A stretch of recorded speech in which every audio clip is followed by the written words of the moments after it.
By the way, don't mind my time. I'm having a really bad hair day. Worse than most. Imagine that.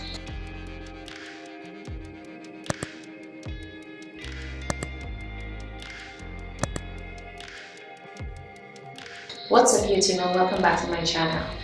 I had a different video planned to release this week. However, a few hours ago, the Honorable Dr. Irving McIntyre confirmed the first case of COVID-19 here on Ireland. Naturally, this is sending everyone into a frenzy, and I urge you to stay as calm as possible. Ensure that you are doing the basic hygienic routines like washing your hands, cleaning your phone, your keys, yes, your keys, your wallet, your ATM cards, doorknobs, even bump it up just a notch to ensure that you keep yourself and your family and loved ones safe. At the same time, teleworking, which has been somewhat unpopular, is about to be kicked into high gear as more social distancing is being encouraged and it becomes almost mandatory that we need to self-isolate. Wait, before you leave the office, ensure you take home your laptop, power cable, and a mouse if that makes working with the laptop easier for you, as well as all the software you would need to work from home. Fact of the matter is, the more and more people will begin to self-isolate, that is going to create a surge in online traffic, both on our local networks at home and our wide area networks. Fingers crossed that our ISPs are prepared to handle this surge. Here are a few tips for responsible internet use while you work from home. Tip number one is to avoid using online entertainment as much as possible during peak digital traffic hours. Peak digital traffic hours may be from about 9 a.m. to about 6 p.m. in the evening. This will free up the network for more high-demand applications such as video teleconferencing and distance learning. Tip number two. Try to avoid sending large files as attachments in emails.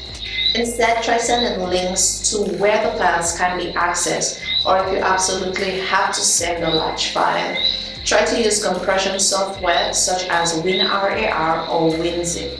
You should also try to avoid downloading too many files to your computer, especially the large ones. Instead, try editing the file online and send the link to the file when completed. There are a lot of products and services that are great for collaborating and teamwork, such as Office 365, G Suite, Microsoft Teams. You could also try Basecamp or Slack. Tip number three is to stay organized. Ask your boss exactly what your priorities are and create a daily to-do list with the tasks that you need to knock off. Google Keep and OneNote are great alternatives to the traditional pen and paper, and your to-do list can be synced across several devices using just your Microsoft or Google account. Tip number four is to shut down any applications running in the background during a video conference. This will lighten the load on your connection and your computer and ensure that you don't miss out on key information. Tip number five is to work offline as much as possible. This will help you to remain focused and be more productive throughout the day. Tip number six is to designate certain times of the day to check your email. I like it. Simple, easy to remember. Don't forget to stay healthy, stay in contact, and avoid diversions. Yeah, diversions while you're at home. To help put yourself in a professional frame of mind, choose a location to work where you will not be so easily distracted. Somewhere quiet, away from the television, maybe away from your phone for a few hours. You may want to wake early like you're getting ready for work and actually get ready for work. This helps you to be more productive throughout the day. Be sure to shut things down at the end of the day, also like as if you were actually at the office. One thing is for certain, COVID-19 is about to shed a bright light on the digital divide here on Ireland. 2.5 years after the passing of Hurricane Maria, there are still a lot of communities with no broadband internet access. This is ultimately going to affect the population's ability to both work and learn online. Our students require a reliable internet connection to access their online learning platforms. Some students, especially the low-income ones, are going to have a hard time, not just with internet access, but with assistance from their parents to troubleshoot their internet problems.